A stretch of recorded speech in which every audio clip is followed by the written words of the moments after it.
जन्नत को जमीन पर उतारने के मकसद से बनाई गई इस प्यारी सी निशानी ने भारत का समय और नक्शा दोनों बदलते देखा है। इस इमारत का सम्मान और अपमान दोनों हुआ है।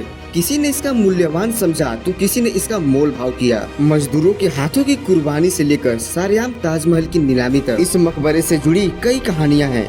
तो चलिए शुरू करते हैं एक और मिस्ट्री विद टोटल स्टडी के साथ। तो चैनल को सब्सक्राइब कर लें। तो चलिए आपको ले चलते हैं शाहजहां के शासन काल में, जहां पे कला को सबसे ज्यादा सराही गई थी। दुनिया भर के पोएट, आर्टिस्ट, ट्रेवलर्स इंडिया में आया करते थे। दुनिया भर से आई प्यारी से प्यारी चीजों के बावजूद भी शाहजहां की आंखें अपने बचपन का प्यार मुमताज महल को ही ढूंढती थी।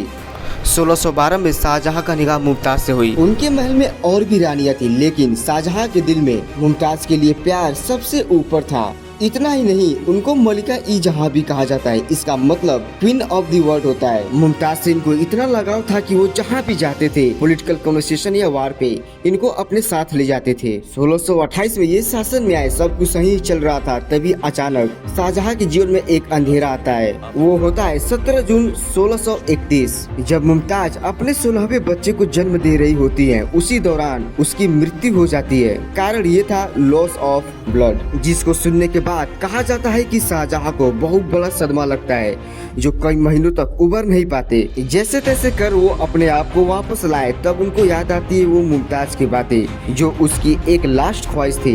वो चाहती थी कि उनका मकबरा ऐसा बने जैसे दुनिया में किसी ने न देखा हो, न ही कभी सुना हो।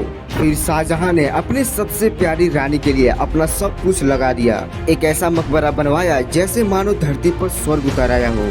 1632 में ताजमहल को यमुना के तट पे बनाने का निर्णय लिया गया, जिससे हमेशा आगरा फोर्ट में रह रहे शाहजहां की आंखों के सामने रहे। लेकिन जहां ताजमहल बनने वाला था, वहां की जमीन बहुत ही ज्यादा कच्ची थी। पर ये मुसीबत शाहजहां और मुमताज के प्यार के आगे टिक न पाई। और फिर स्ट्रॉन्ग फाउंडेशन देने के लिए कई सौ कुएं यहाँ पे खोदे गए, और फिर उसमें पत्थर, सैंड, सीट जैसी कई सारी मटेरियल्स डाली गई। वाटरप्रूफ के लिए lime, clay, sand, S, sugar, resin, गुड़ और चूर जैसी कई सारी मटेरियल्स इंक्लूड किया गया। नीचे का फाउंडेशन रेडी होने के बाद जब बात आई बिल्डिंग मटेरियल्स की, तो उस समय मटेरियल्स ट्रांसपोर्ट के लिए 1000 हाथियों का प्रयोग किया गया था। व्हाइट मार्बल को राजस्थान से लाया गया, जैस्पर को पंजाब से, जैद एंड क्रिस्टल को चाइना से, टर्किश को तिब्बत से, सेफर को श्रीलंका से और कर्नेलियन को अरब से लाया गया।